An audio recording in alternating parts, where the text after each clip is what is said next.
लाहौर में एक घर के सामने एक लाश पड़ी है और ये लाश है आबद नामी प्रॉपर्टी डीलर की। लाश को जब मोहल्ले वालों ने देखा तो उन्होंने पुलिस से राब्ता किया। पुलिस मौके पर पहुंची। मौके पर पहुंचने के बाद उस शख्स की जेब से कुछ आइडेंटिफिकेशन निकली जिसमें उसके घर का एड्रेस भी मिला और ये उसके घर के नज़दीक ही इलाका था। वहां के लोग इसे जानते थे।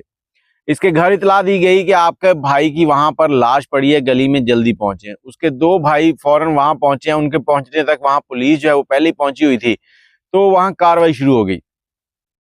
अब ये कहानी क्या है, क्यों इसकी लाश यहाँ गली में मिली है, आगे चल के आपको पता चलेगा। आप भी एहतियात किया करें, बहुत बार ऐसी गलतियां करते हैं। ये गलतियां जरूरी नहीं कि बाहर ही की जाएं, कुछ लोग अपने ही घर में भी इस तरह की गलतियां करते हैं। अब ये लाश जो है पुलिस ले गई है, ले जाके इसको मेडिकल के लिए भेज दिया है, इब्तदाई रिपोर्ट्स हैं उसके लिए। और दूसरी तरफ पुलिस ने छानबीन शुरू कर दी कि ये इस जगह पहुंचा कैसे है। पुलिस गली में देखना शुरू करती है कोई सीसीटीवी कैमरे मिल जाएं। तो एक नुक्कड़ पर एक ऐसा कैमरा मिलता है स्कूल का जो कि फाल था।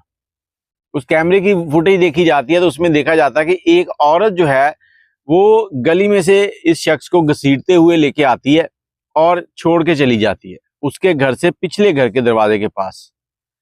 अब पुलिस सीसीटीवी देखती है, उसके बाद निकलती है। निकलने के बाद उस घर को जाके देखती है, उसका दरवाजा खटखटाती है और उस औरत को बाहर बुलाती है।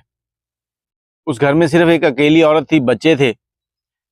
औरत से सवाल जवाब होते हैं कि ये जो लाश है ये यहाँ कैसे आई। वो कहती मुझे क्या पता, ये होगी यहाँ पर।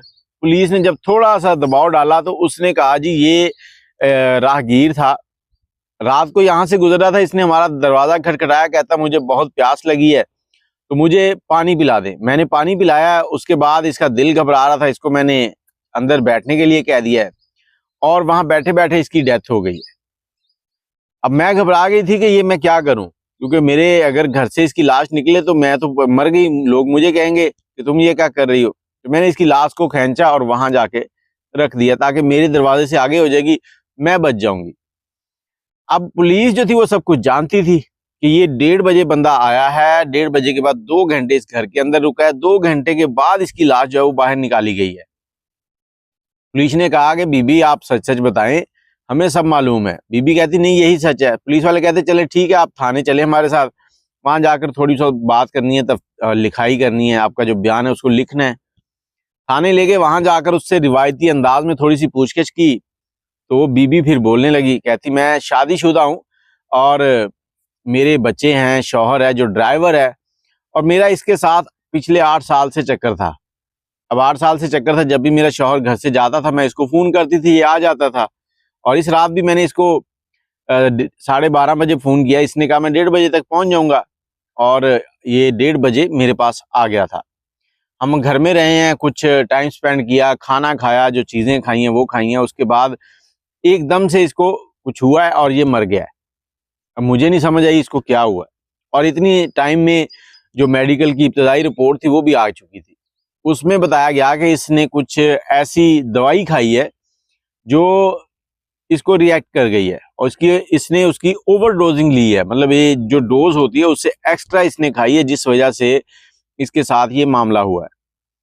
अब औरत जो है उसने इसको कत्ल नहीं किया इब्तदाई रिपोर्ट के मुताबिक, लेकिन ये शख्स उसके घर गया था। औरत के ऊपर FIR हो चुकी है जो कि इस मरने वाले आबद नामी शख्स के भाइयों ने करवाई है। उन्होंने कहा जी इस औरत के साथ 2 लोग और भी हैं जिन्होंने इसको कत्ल किया है।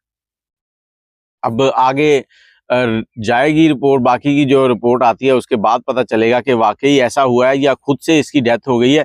लेकिन बात वही आ जाती है कि अक्सर लोग ने यही जो मेडिसिन होती हैं ये अपने घर में भी कई बार यूज कर रहे होते हैं। बहुत से ऐसे केसेस आते हैं जिसमें इनकी ओवरडोजिंग इस्तेमाल की जाती है और आपके लिए बहुत बड़े मसाइल बन जाते हैं, आपके गुर्दे खत्म हो जाते हैं, आपके इस तरह के बहुत सी बीमारियों का शिकार हो जाते हैं।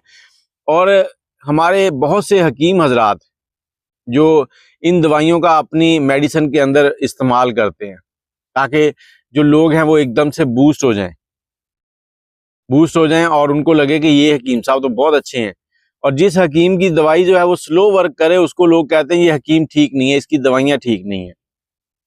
अपना ख्याल रखें। इस केस का फैसला तो जो आगे आएगा, लेकिन यहाँ पर आपको सीखना चाहिए कि आपने क्या करना है क्या नहीं करना है। यहाँ पर मैं ढके छुपे अल्फाज में यही कहूंगा कि इस तरह के काम करने से पहले अपने बीवी बच्चों के बारे में सोचें कि अगर आप भी कहीं ऐसे ही मामलात का शिकार हो जाएं तो पीछे उनकी क्या इज्जत रहेगी, आपके नाम पर कैसा धब्बा लगेगा। राय कमेंट में जरूर दीजिएगा। दुआ में याद रखिएगा। अल्लाह हाफिज़।